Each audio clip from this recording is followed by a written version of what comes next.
دا دواړه حسن او حسین رضی الله عنهما د دوی یو ناشنا قصه ده.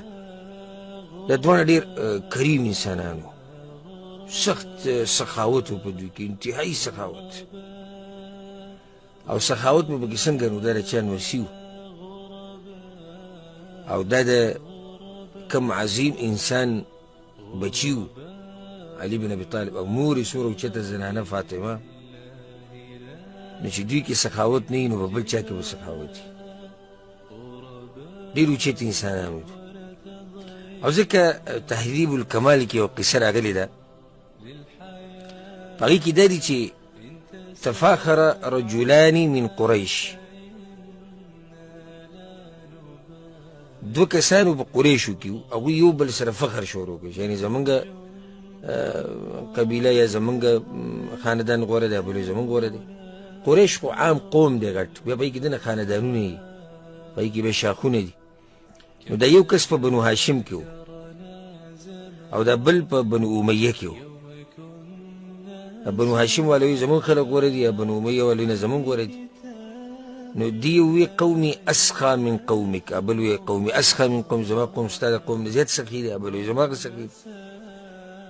فیصله دوی په دې باندې وکړه چې د یو دی بل ته ووایي ته لاړ شه د خپل قوم نه څه وغواړه، او زه به لاړ شم د خپل قوم نه به څه وغواړم، پته به ولګي چې سخاوت په چا کې ډېر دی. هغه وی صحیح ده.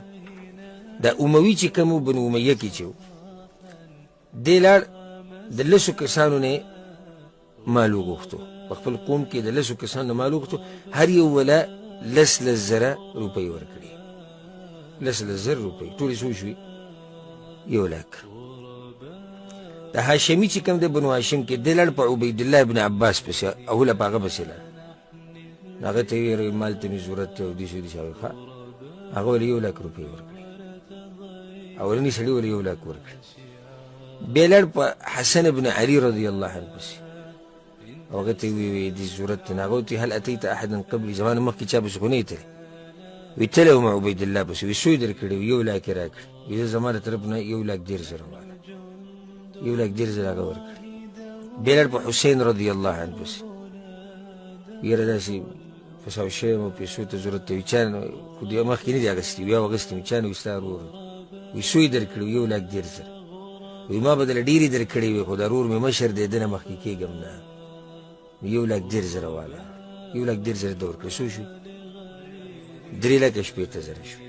بیا هغه نور په چا پسې لاړل. رالو د دواړه کسان، نو د یو د لسو نه اموي د لسو نه 1,00,000 راوړي، او د هاشمي چې دی نو د 3 کسانو نه 3,60,000 راوړي. اموي وي یاره ما خو د لسو کسانو نه مال وغوښتو دی راته راکړو. هاشمي وي ما خو د 3 نه غوښتلی او دی راته راکړو. نو هاشمي اموي نه اوچت شو، بس راغلی شو، ځکه چې حالات یې ولي. بیا دې نه بعد څه چلی شو؟ ناشنا دا ده چې دا اموي بیا لاړ هغه کومو کسانو نه چې مال اخیسته هغوی له یې ورکړو، چې ما هسې خبره کړې وه، دا خو مونږ 2 کسانو منځ کې خبره وه، او مونږ کتو چې څوک سخي دي نو خپل مال واپس والي، هر یو له د هغه 10,000 واپس ورکړي. هاشمي هم لاړ چې مال واپس، چې ورغه 3 مڼو ته وویل مونږ چې چا له څه شی ورکړو بیا ته واپس نه دا ستا شوي. نو 3,60,000 هغه ته دقه شان پاتې شو. دې ته سخاوت وي. نو دا دواړه ډېر مشهور وو په سخاوت کې.